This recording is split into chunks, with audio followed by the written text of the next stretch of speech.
It's been a kind of a tough week for me. I lost one of my dear friends 8 days ago. Ray Kerr is a musician who served the Church of God and the body of Christ in many ways, and he considered himself a member of our congregation. He lived in Tulsa. He would watch the internet every week. Occasionally he would go to church at the Tulsa Church of God, and he was 58, and I'm 61, and we both have heart history. And so we've talked about, we both have had chelation through the years.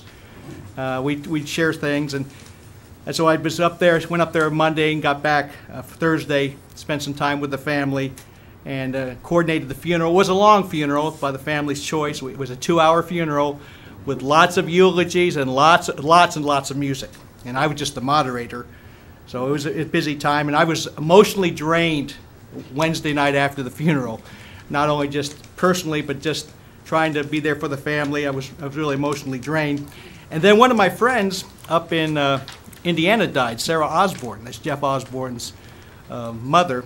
She died, and even though I wasn't going to be doing the funeral, I was going to try to go up there. I even considered getting in the car Thursday, driving up to Indiana, and I was going to call Charlie and say, "Can you?"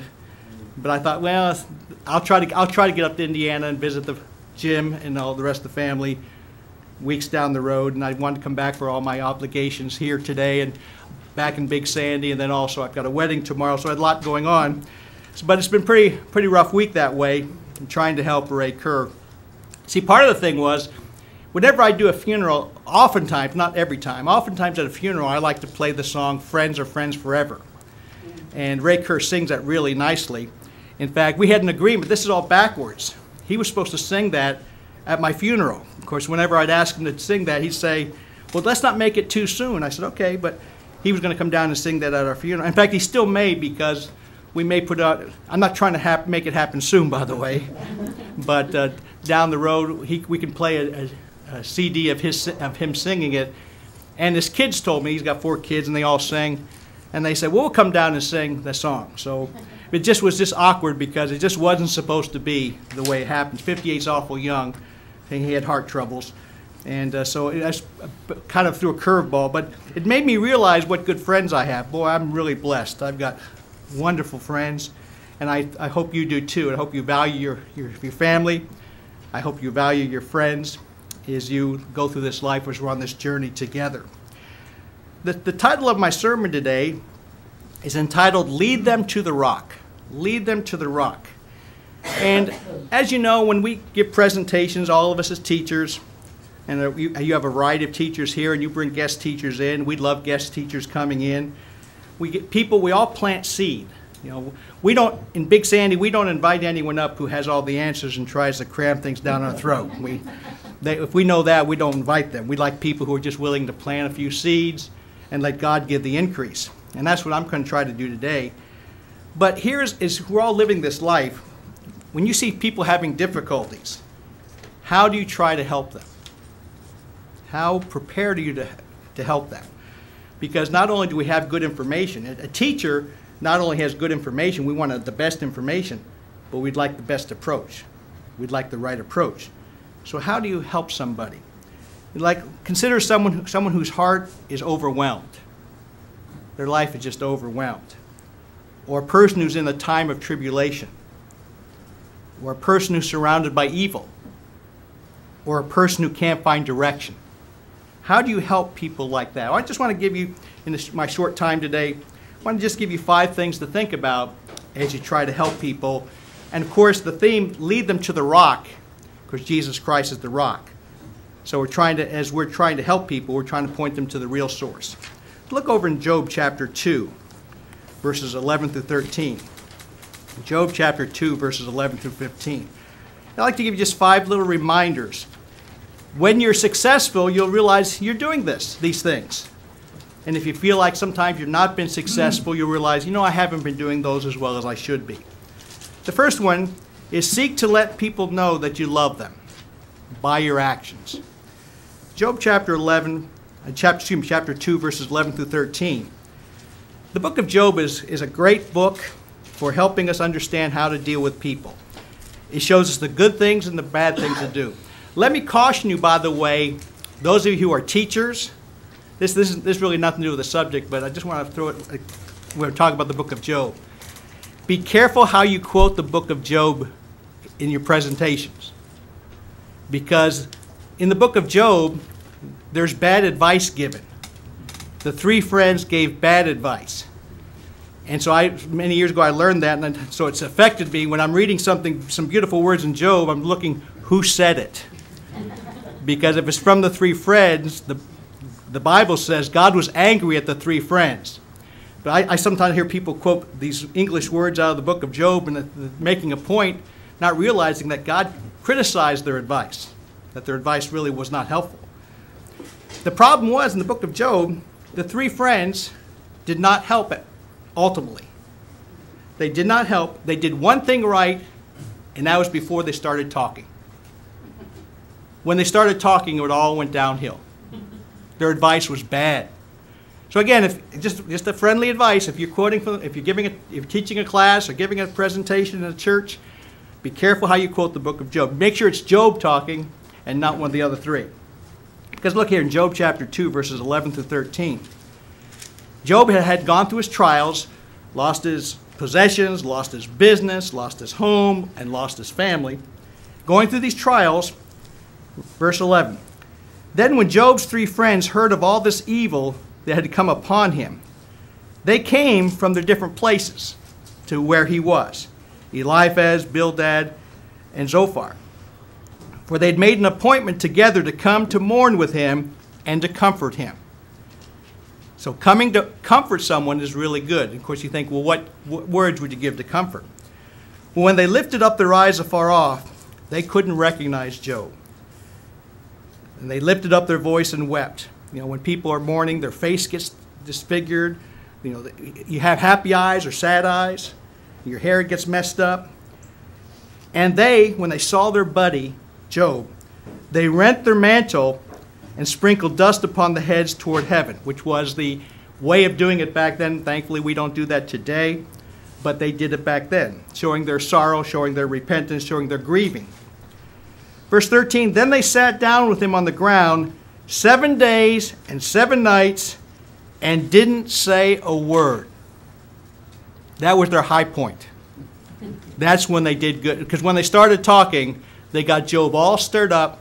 They gave these answers of kind of the health and wealth gospel. And they started talking, and then they irritated Job.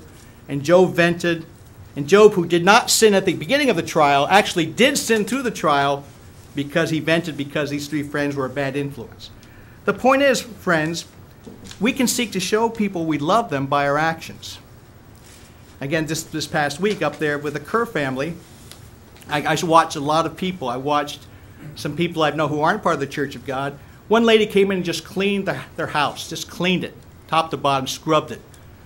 Never said a word to the family, just there serving needs. Of course, we all have gifts. We have a variety of gifts. And some people are good listeners, some people are good talkers, some people are good doers. But I'm just saying it's the best thing you can do to help someone is to show them that you love them.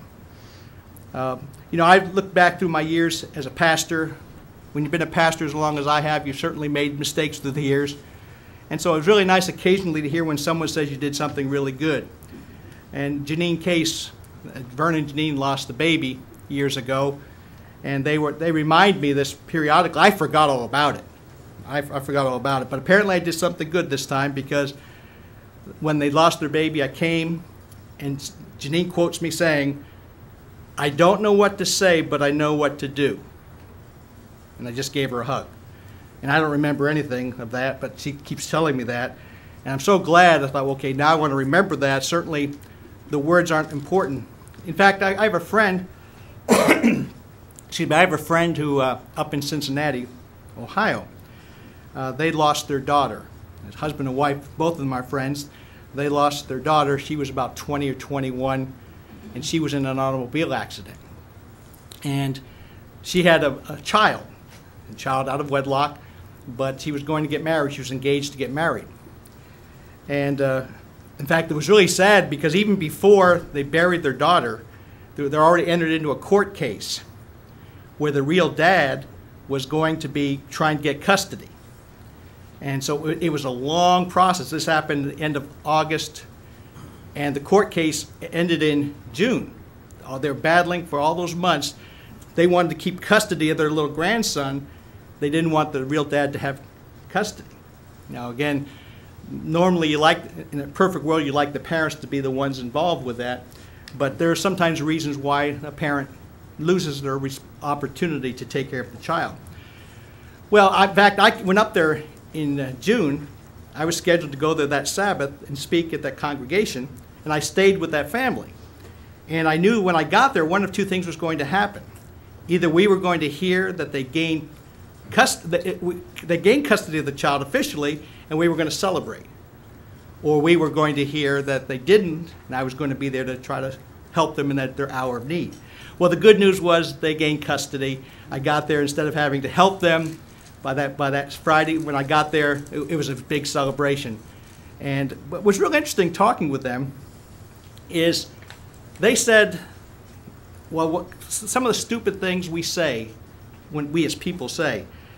Some people try to be nice to comfort each other, but one person said, I know what you're going through because our dog died. You know, that's just, as much as losing a pet could be really important. I'm not trying to minimize that, but that wasn't the right thing to say to this family.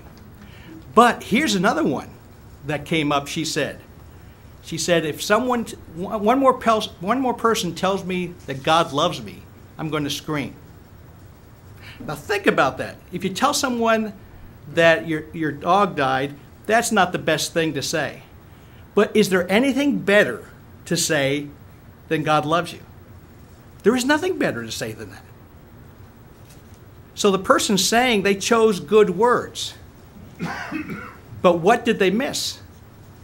Because he was basically saying, I'm tired of hearing all the good words.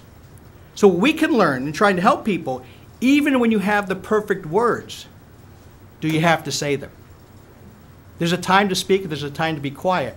And the point why I'm bringing that up here is, even if the three friends did not have the perfect words, but even if they had the perfect words, and God loves you as good a word as it's going to get, there's a time just to keep quiet, just to be there.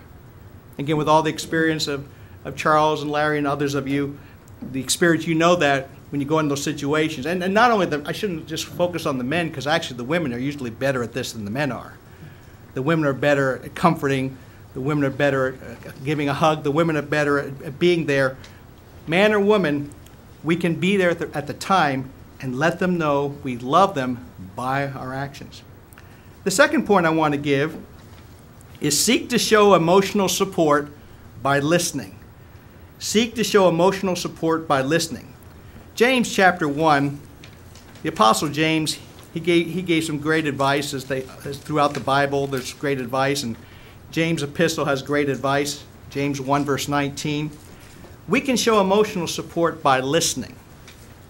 And one of the great things about our Father in heaven, God listens. In fact, God wants us to talk to him. Now, why would God want us to talk to him when he can read our thoughts, when he can know what we're thinking? Why do we have to even waste the time getting on our knees and talking with him? It seems a waste of time, doesn't it? I mean, he can read our thoughts, so why does he want us to do it? God wants the relationship. God, just like I view God as a father. And and I recommend you view God as a father. Now, if you have had rough fathers, no one has a perfect father. None of us have been perfect fathers.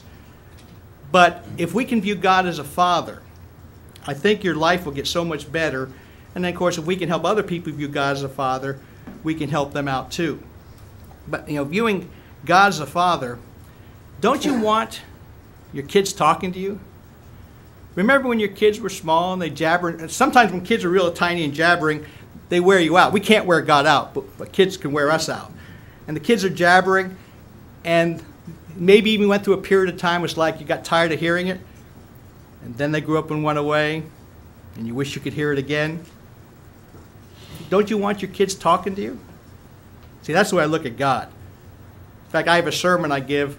I actually have only teased about it. I haven't given it yet in Big Sandy. Is do you view God as a tyrant A dictator or a father? And by the way, you can make this book say a lot of things. You can paint, you can make any doctrine up. Look at all the different churches with all their doctrines. You can make this book say anything. And you can actually make God look like a dictator or a tyrant if you just pick and choose what scriptures you want. And someone says, well, how do you view God? I view God as a father. That's the way I look at him. Even the way, I wasn't going to say this, but even the way the strong talk in the Old Testament prophets or the strong talk in Revelation. Think about that a second. In fact, I quoted a scripture last week I just don't even like. It's over in Revelation where Jesus says, I'm going to kill your children. Now see, that kind of doesn't fit into my father paradigm thing, you know. But by the way, he can do whatever he wants. I support that. He's the boss. And here's the way I have to deal with this. When God seeks, like I'm going to kill your children. Here's the way I have to deal with it. See if it helps you. When God talks to a nation, he talks strong. When he talks to a nation, he talks strong. And when he talks to individuals, I feel he talks softer. A couple issues I won't get into deeply here, but I personally think God doesn't like abortion. So he can talk real strong about, if there's abortion, here's what I think. But yet, even those of you who are searching on the internet and finding this congregation and listening to this congregation, if you're considering an abortion, understand God will talk softly to you. God will appeal to you, please don't do it. I don't think God enjoys same-sex marriage. So he can talk real strong about that. But I view God as a father, not blowing your doors off, but as a father who says, please don't do this. And I hope we'd encourage you to have the same approach. I gave a sermon in Big Sandy, and I titled it this way deliberately on our website. The title of the sermon is, Please Don't Have an Abortion. Because then when people are Googling through and they happen to see it, maybe you find someone who's out in the middle wondering what they should do. It wasn't a hellfire and brimstone, you better not do this. It was, please don't do this. And I like to see a lot of our approach. As a group, maybe in a group, God would strongly say, don't do this, he'll be strong. But individually, we have a chance to help people. And James 1:19, we can help people by listening. Therefore, my beloved brethren, let every man be swift to hear, slow to speak, and slow to wrath. That's good advice for all the time in our life. All the time we should be quick to hear, slow to speak, and slow to anger. But especially if you're trying to help someone in emotional distress, don't be quick to give advice. Don't be quick to tell a story. And certainly don't, if they say something stupid to you because they're emotionally taught, don't get angry. We're all trying to control our anger anyway. We're all trying to control our emotions anyway. But why let maybe they're rude to you because they're hurting so badly they're rude to you. Don't be be slow to speak, be slow to wrath, and listen the best you can. So the first one was let them know you love them. The second, show emotional support by listening. Number 3, if they ask you for advice, seek to give them helpful information. 1 Peter chapter 3, verse 15. 1 Peter 3, verse 15. If they ask you for advice, seek to give them helpful information. You know, one thing I love in the Church of God among my friends, we don't believe in groupthink. Our congregation doesn't believe in groupthink. We all don't think the same thing. I live with my wife, we don't think the same thing. And husbands and wives, if you all think the same thing, one of you is irrelevant. You want people who have different thoughts who cooperate together. That's what life's all about. So we don't believe in groupthink. So we have people in our congregation who have different doctrinal views. You would not find them offensive. I certainly don't find them offensive. But sometimes they want to tell about their different little interpretation. My advice to them is, if someone asks you, be ready to give your answer. But give the 30-second to 2-minute answer. They don't want the 3-hour answer. I said, now if you give them the 30-second to 2-minute answer and they're interested, it could turn into a 3-hour discussion. But that's then the choice the 2 of you have made, or the 5 of you have made. Because if people have a certain view and they get asked a question, they want to give them everything. No, don't do that. Just give them a little bit. And so thereby, if you only have a little bit, give them the most important things. And then if they're satisfied with 30 seconds or 2 minutes, don't cram it down their throat. They should be happy with that. See, 1 Peter 3:15 says, sanctify the Lord God in your hearts. Be ready always to give an answer to everyone that asks you a reason of the hope that is in you. Being ready to give an answer. And so again, an answer of hope. So again, if they ask for advice, give them helpful information. Don't give them, as the expression goes, don't give them the whole kitchen sink. Just try to serve their needs. Try to help them with what they're going through. So again, that makes sense, doesn't it? If they ask for advice, seek to give them helpful information.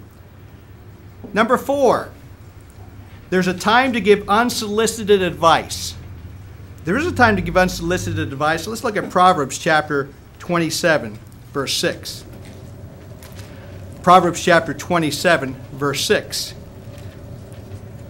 See, we're talking about right now, you've been resisting just launching into what you want to say. You've been loving them, you've been showing, you've been listening, you've been giving advice when they've asked for it.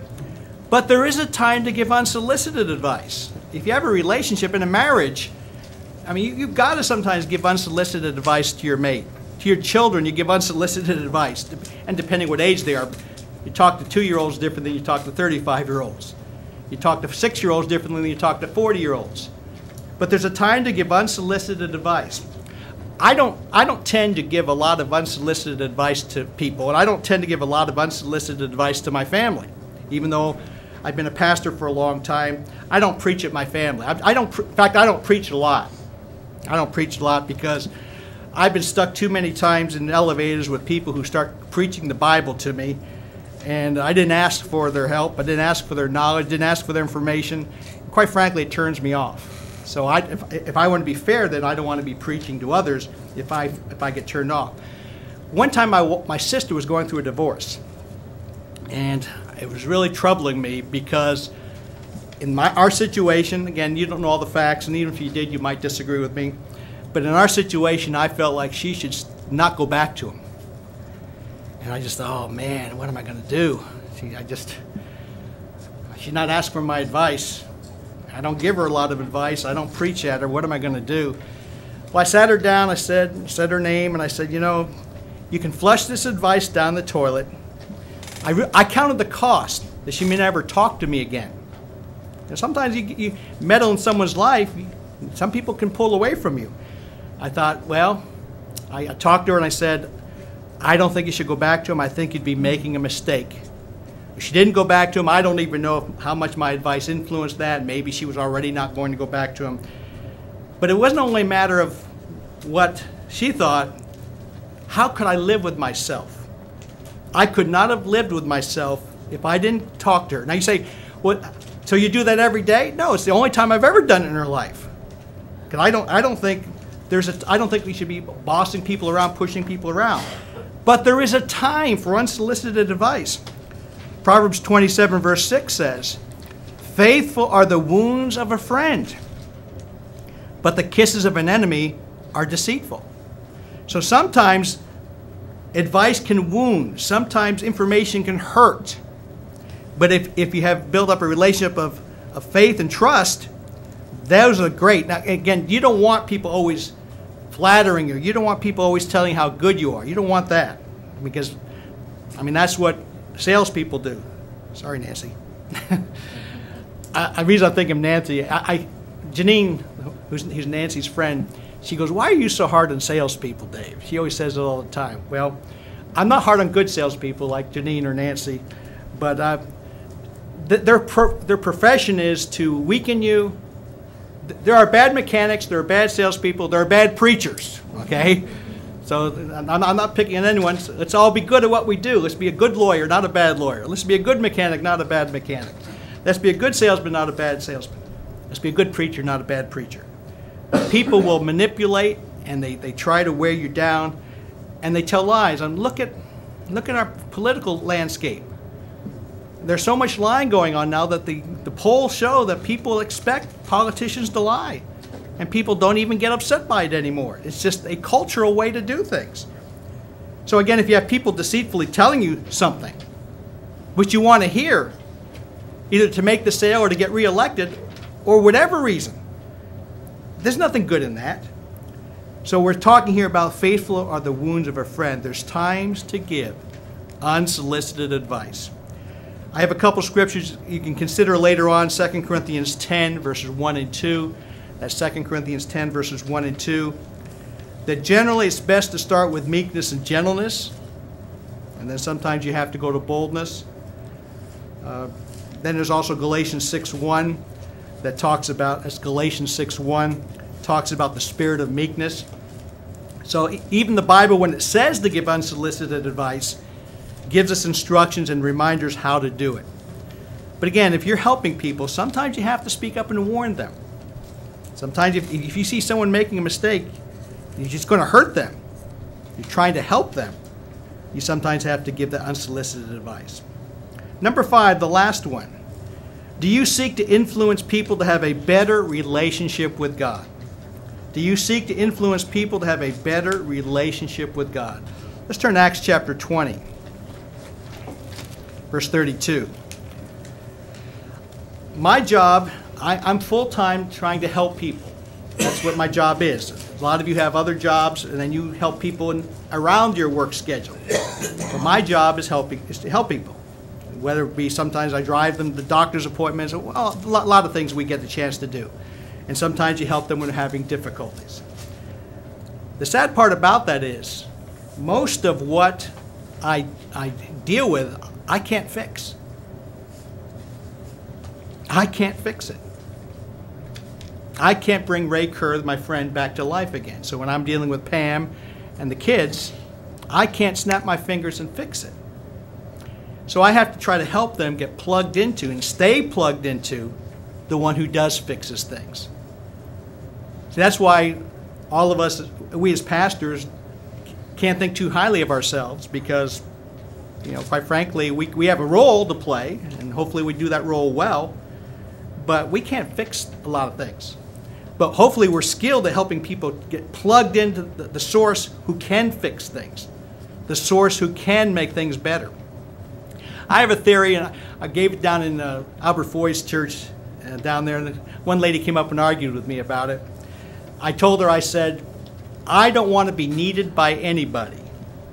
I don't think I'm needed by anybody, and that's the way I want it. And someone said, what about your wife and your kids? Well, I think that I'm valued by my wife and my kids. My wife values me, I value her. But if I were to pass from the scene before she does, I hope it'd be hard. I hope she wouldn't rejoice and throw a party. But on the other hand, and I don't think she would, but on the other hand, I would want her to keep going. So my wife she's involved with all the finances, and she's involved with everything we do. I can't even think I don't fix my cars, so she knows my mechanics who do fix our cars, and they would take care of her. It's the kind of thing I'd want her to be ready for whatever. She'll have to deal with the emotional upheaval, but I don't want her to need me. I don't want my boys to need me. They're 33 and 30. I want them to value me. Now see, some of you may think that's just semantics. I don't think so. They did not need me at the funeral this week, but they asked me to come because they valued me. And I think I helped. I think I created a service. I know they've told me how much I helped out, even some of the audience members. You didn't need me today. If I never step foot in this building again, your life goes on just fine without me. Why do you invite me? Well, if you value me, you invite me. You see the difference? We need a value. Why do we get together on Pentecost? Can we do it alone? Well, we do it so much alone. We get together because we value each other. And if you consider it that way, if you understand what you value, even your marriages can be stronger. If you feel trapped in your marriage, it's like, well, I've got to please God. I made a commitment, and I'm not happy, and she's not happy, and we're not making each other happy. Well, you might even feel a need to stay together, and there's no value at all, no exchange of value at all. So in my life, no one needs me, but my wife values me, my kids value me, my sweet little granddaughter values me. I've got the congregation. The congregation on Big Sandy will survive without me. I don't know how they will do it exactly, but they'll survive. I mean, that sounds bad. I don't know the details of what I'm saying. I don't know the details how it will happen. All I've asked is the board will solve it, and all I ask is that the board will talk to my wife and involve her in the loop on that, so she can kind of reflect what we've done. Now, they would survive without me for sure, but they value me, and so I value them. I would survive without them, but I value them. And I hope you'll look at that kind of thing, that we value each other. And even again, I'll survive without my friend Ray Kerr around. But boy, I sure valued him, and I valued our friendship. And so hopefully we all can look at your friendships, and you lose loved ones, you watch loved ones get sick. Hopefully you get stronger, hold on to what you value. Look at Acts 2, verse 32. Now, brethren, I commend you to God. Here's Paul talking to the elders at Ephesus about the church of God. Then verse 20, he's talking about the church of God being overseers, different people being overseers and helping. And they're talking about verse 29, keeping the wolves out. In verse 30, watching people in the congregation usurp authority. In verse 31, he warned them. Day and night with tears, he was warning them. Unsolicited advice. Verse 32 then, here's what I try to do, and I believe you do as well. I try to point people to God. I have the privilege of being a guest speaker half the time. I'm going to be going to Pennsylvania next week, Atlanta in a couple weeks, and Lansing, Michigan. The point is, there's many opportunities to go places. You never run out of places to go. Every time I speak, which is my goal today, same goal I have everywhere, you just pick a different subject to fulfill the goal. My goals today are two. I want to point you to God, and I want to encourage you. That's my goal. Then you try to choose subjects that will point you to God and encourage you. So again, I try to commend people to God. Look, verse 32. And I try to point people to the word of His grace. That's what I would encourage you to do the same. Try to help people come closer to God. Try to help people come closer to the word of His grace, because the word of His grace is able to build you up. The word of His grace is able to give you an inheritance among all them who are sanctified. So again, we try to encourage people to have a better relationship with God. God listens. He's accessible. He does correct His children, but He gives loving instructions along the way. So the 5 points about leading them to the rock: seek to let them know you love them by your actions. Seek to show emotional support by listening. If they ask for advice, seek to give them helpful information. There is a time to give unsolicited advice. Do it lovingly and meekness. But always and most of all, seek to help them have a better relationship with God. Now, some people know I'd like to conclude a lot of my messages with singing.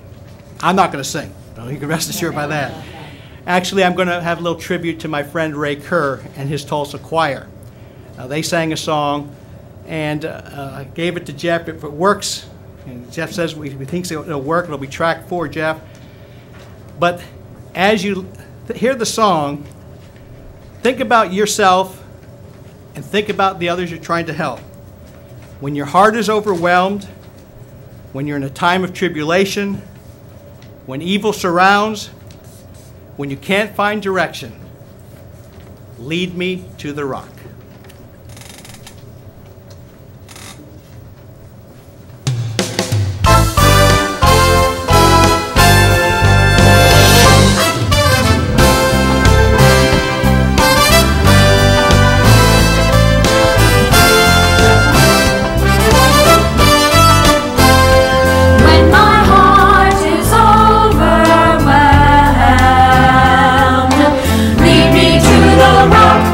Is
when my heart is overwhelmed.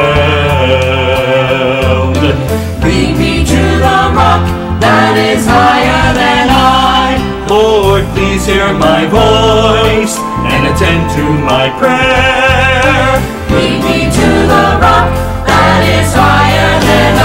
Oh, lead me to the rock that is higher than I.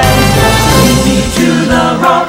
Oh, lead me to the rock. Lead me to the rock that is higher than I. Lead me to the rock. Oh, Lord, lead me to the rock. Lead me to the rock that is higher than I. Oh, I will abide under the shelter of your wings. Hide in your care when evil surrounds. I will call your name when I can't find direction. You're the only one in whom I can trust. Oh, I will abide under the shelter of your wings. Hide in your care when evil surrounds. I will call your name when I can't find direction. You're the only one in whom I can trust. I can trust. When my heart is overwhelmed, Lead me to the rock that is high.